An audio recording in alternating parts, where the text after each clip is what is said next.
Welcome to the 52 Love Podcast, your show for 52 lessons in 52 weeks. Before we dive in, remember you can find the audio version of this episode, along with the rest of the series, on Spotify, Google Podcasts, Anchor, and Radio Public.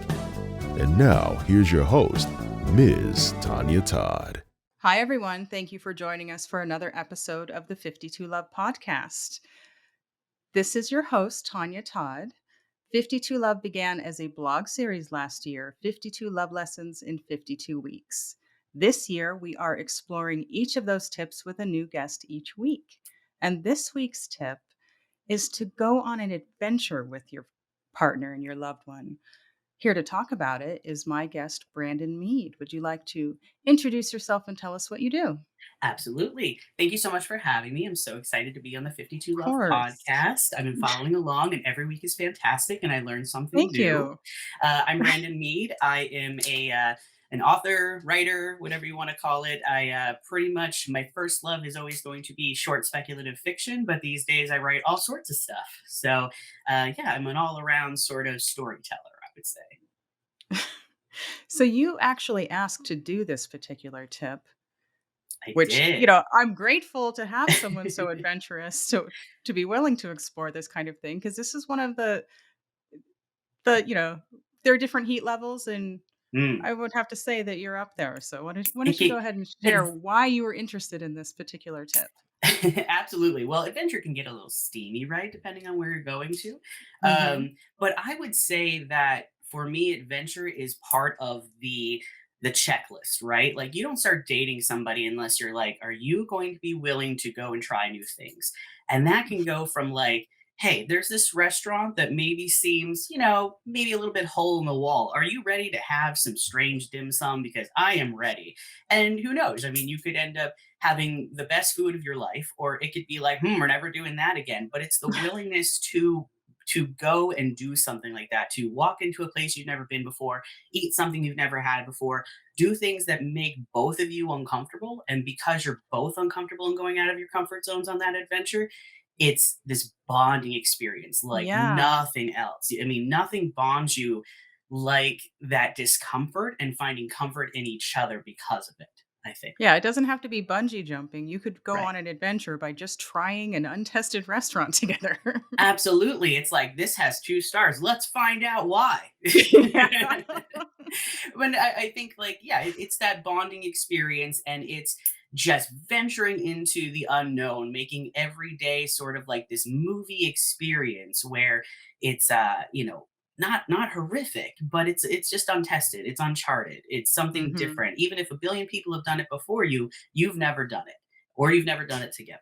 And so I Yeah. think it's that holding hands, bracing for whatever, knowing you'll get through it together, that makes adventure so important for a relationship, especially in the long term.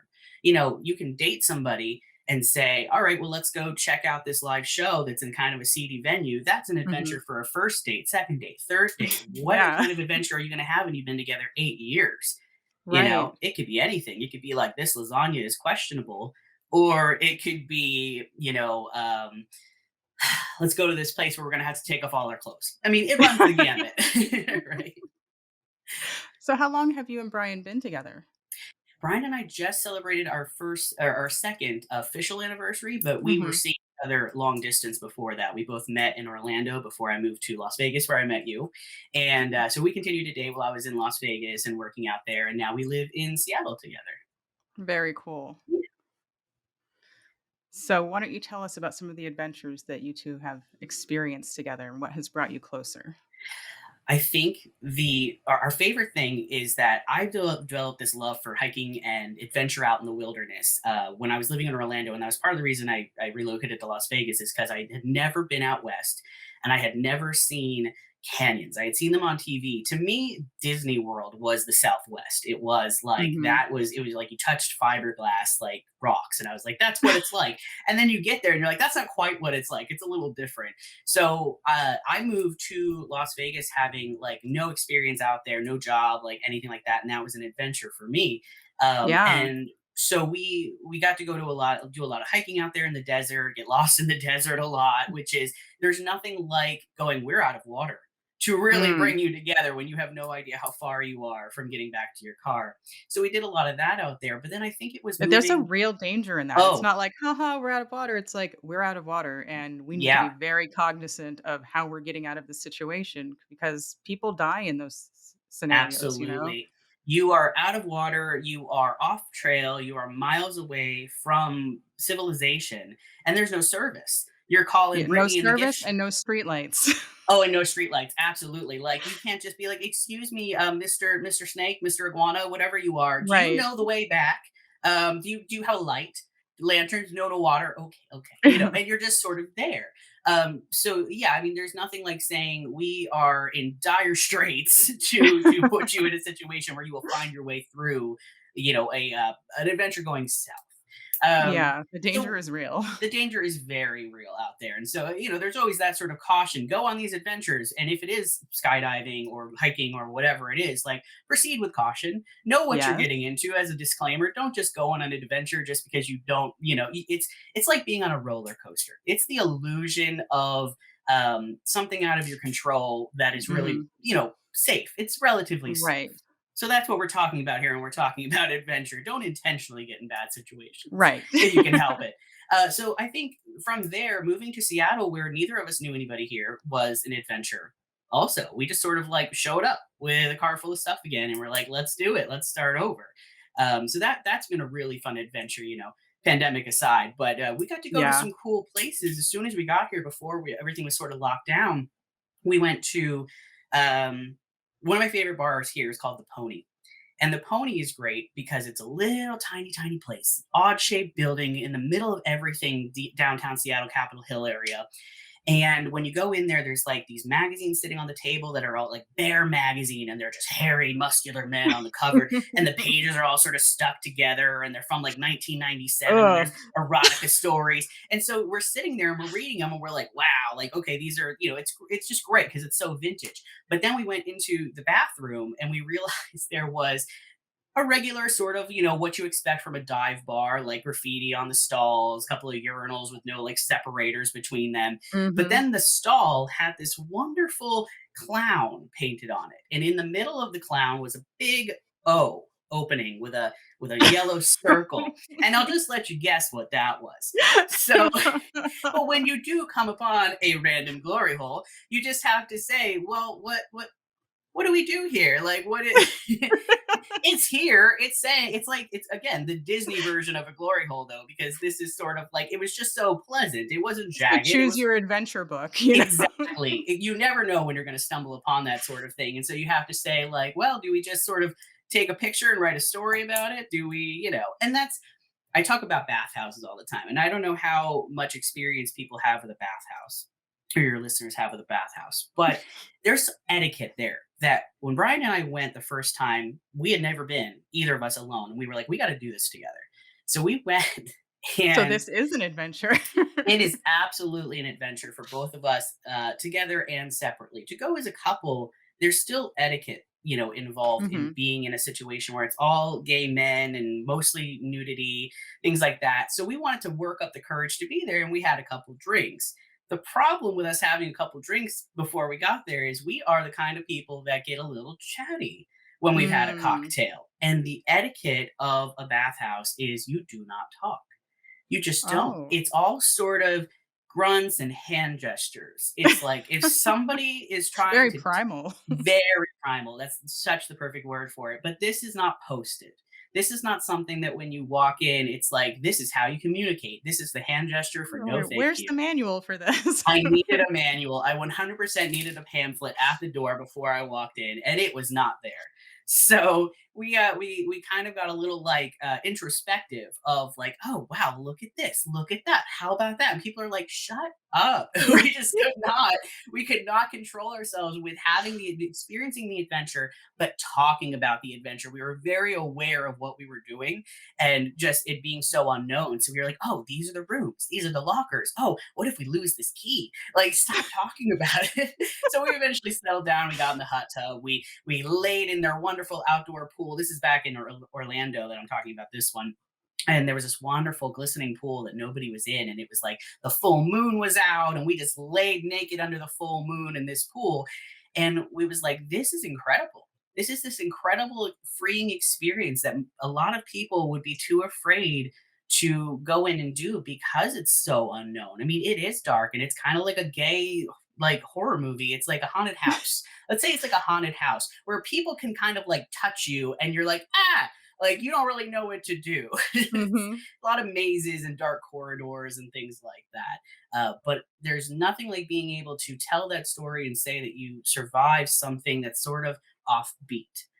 So I think that's what we're looking for when we talk about adventuring as a couple that's been together for a while. And it doesn't even have to be directly a sex thing.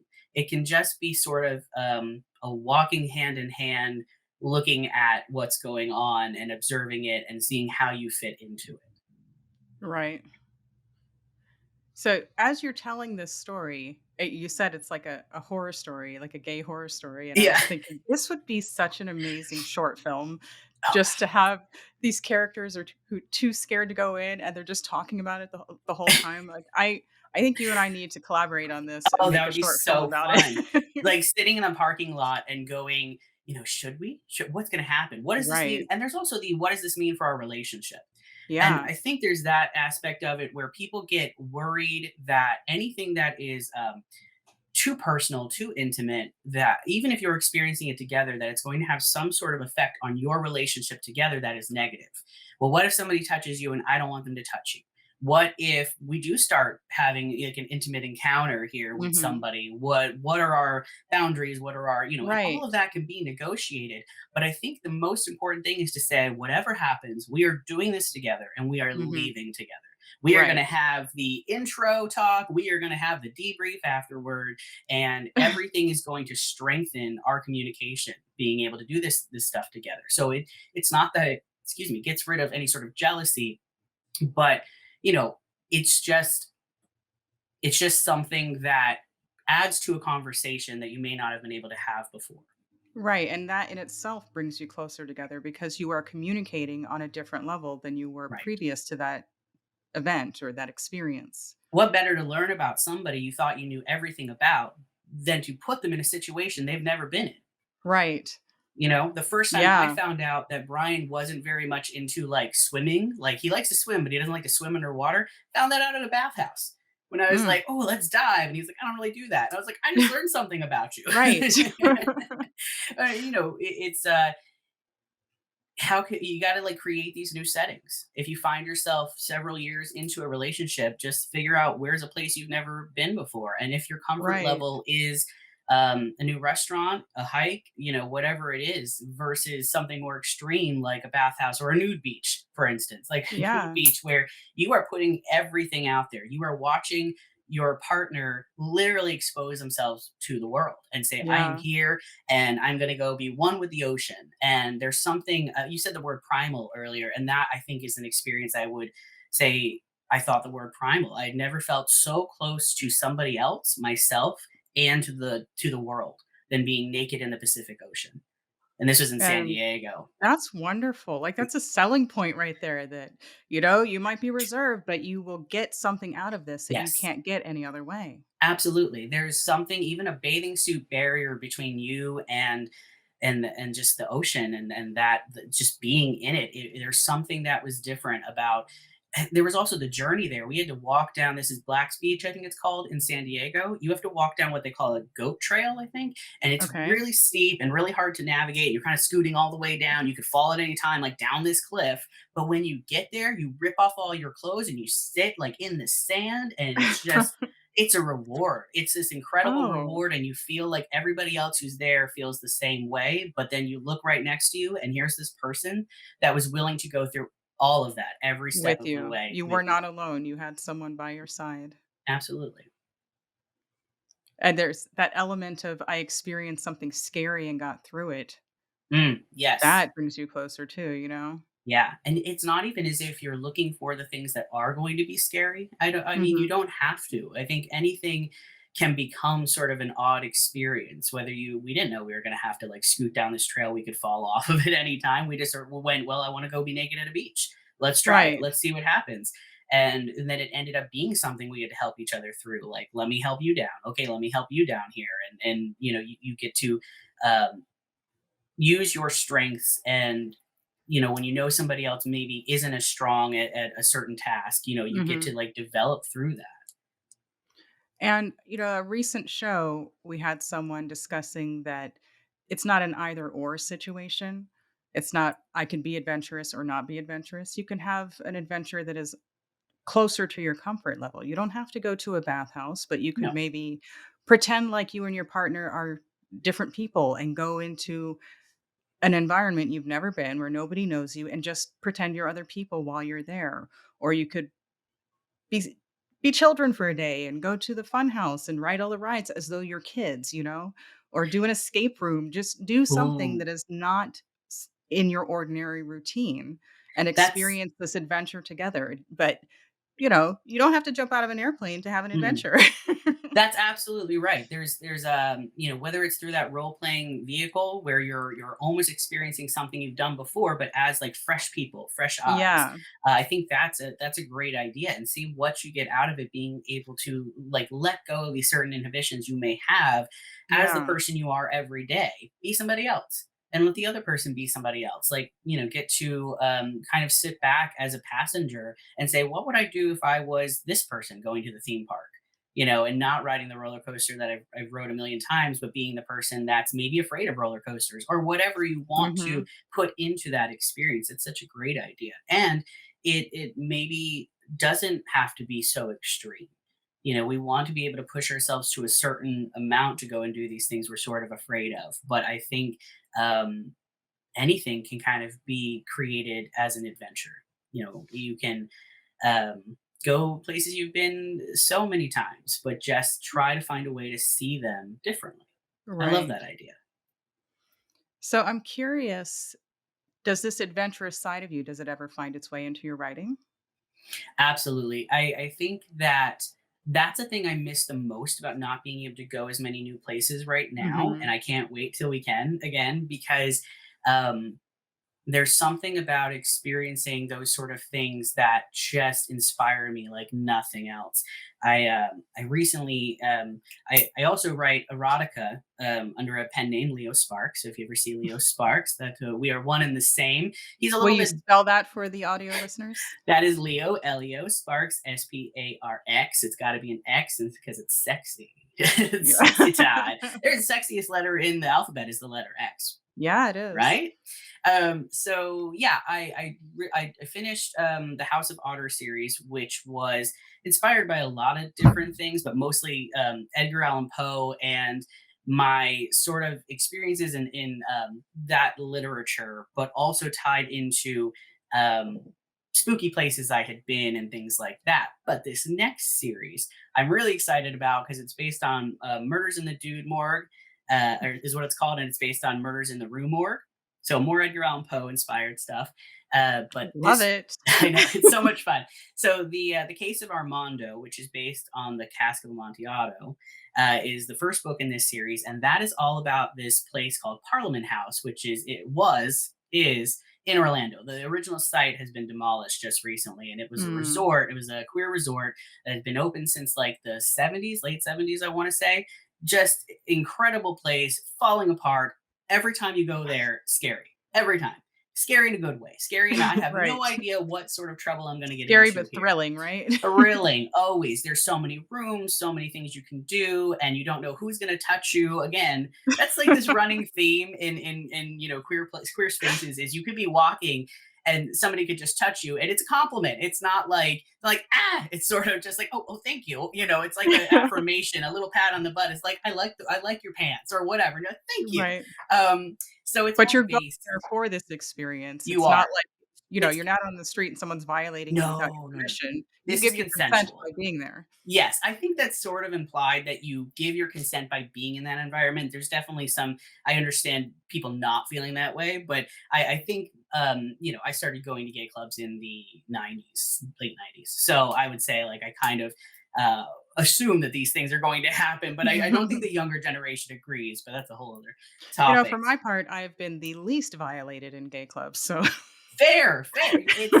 There. I love that women can feel safer in gay clubs. That it's like we're just here to dance, we're here to have Still fun. objectified, but Still, not violated.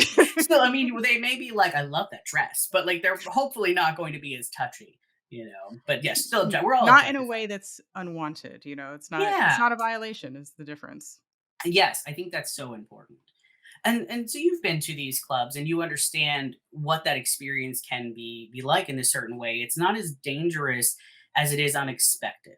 There's just you never Yeah, know what corner you're going to turn and see, like, or what gender neutral bathroom you're going to walk into and right. have a conversation with somebody you never expected. So I think it's You're like, great. "Oh, this is new, this is different, this is Oh, it not is. something that I thought would ever happen to me," but it's Yes. exciting just because it's stimulating different parts of your brain that you didn't stimulate previously. Right. And you never know what you're going to get out of those, those drunk girl conversations where you're in the bathroom and you're like, you don't need him. Now, give me your phone number. And you just make like these friends.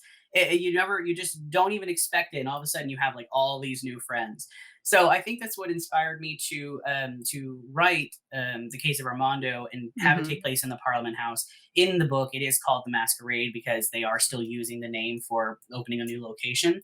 Hopefully, it mhm. has the same charm. But in this story, the we probably don't have enough time to get into what poppers are, but it's all about a case of poppers that may or may not have helped uh, cause a murder that takes place here, where somebody was found chained to a wall by their BDSM gear.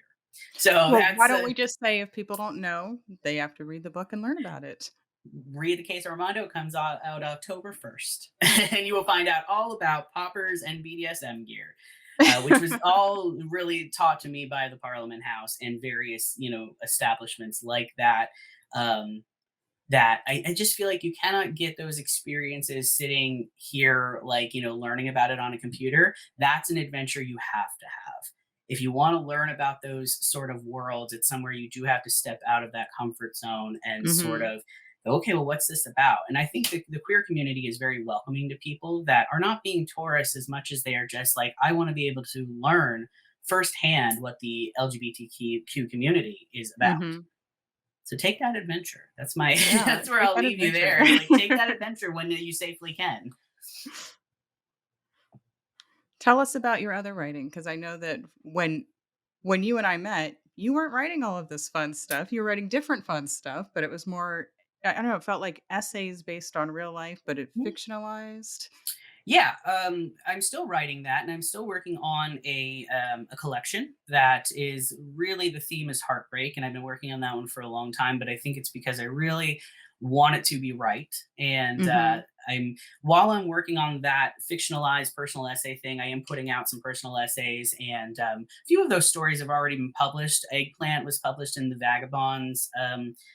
Oh gosh, what is the name of that? It's a literary magazine called Vagabonds, and it's put out by Weasel Press. And so I was Eggplant is going to be part of that collection, and that is it's Okay. all about how to cure heartbreak with an eggplant. If that is sort of a what, and it will answer that question: how do you solve heartbreak with an eggplant? Yeah, and in the In meantime, case I anyone ever wanted to know. yes, in case if you find yourself in that situation where you will do anything to cure your own heartbreak, buy an eggplant and read the story, and you will find out what you need to do. And it's not what you think. It's not going to fit there. Um, so yeah, I'm working on that collection, querying a collection of short stories, working on a novel with a similar theme about heartbreak. And in the meantime, I have been working on a series on Medium called Fierce Indie Author because my brand is fierce storytelling. When I was doing a lot Mhm. of live readings in Orlando, that was fierce storytelling. And so now I'm writing this series on Medium called Fierce Indie Author, and it's all about the tools that you need to get your work out there for yourself while you are in the meantime querying agents and things like that in the traditionally published world. There's no my branding is you should never be ashamed to be a hybrid author because you can be traditionally published and also publish things on your own. Yeah. Because if anything, always challenge the status quo, always be a rebel, be inspired by your own characters who are always answering the call to adventure. Yeah. So answer your own call to adventure and just get your stuff out there because people need to read it. And there are benefits to both worlds. You Yes. learn something that helps each of the other worlds too. There's a certain marketing aspect that one feeds, and there's the craft element that the other feeds. It's really good to dabble in both of those worlds. That's a very good point, for sure. You learn so much about your own writing by putting it Hmm. out there on your own, and it just strengthens what you're doing to put out there in something that maybe will have more of a mass distribution. Well, make sure that you send me the link for the eggplant story. I absolutely will. I definitely will. That one's a fun one. Is there anything else you would like the audience know about you before we wrap up? I think that's it. If you want to read more, you can go to fiercestorytelling.com. All my stuff is on there, and I've had so much fun talking to you. Let the audience know where they can find you on social media and how they can support you. Yes, I'm on Instagram, Fierce Storytelling, Twitter, Fierce Stories. Facebook, I think, is the same. You can also find Leo Sparks stuff at author Leo Sparks or leosparks.com. Very cool. Thank you for being such an incredible guest. I loved going on this adventure with you. It's like, where are we Yes, going to go? What are we going to hear? so much fun, so much fun. And I can't And I wait for us miss to you. go on I'm an glad to I see you, know. you know? I miss you too, and we will go on an adventure soon together. We will write our bathhouse short story. I'm very Yeah. excited for that. Yes. Really, we have to do that because I don't know, it just sounds so fun. So much fun collaborating with you always. Always. So, thank you everyone for watching and listening. If you enjoyed this episode, please share and like it. And then leave a comment for Leo, Brandon. Let him know how much you enjoyed it and tell us about some of your adventures. And until next time, remember to treat love as a verb. Thank you.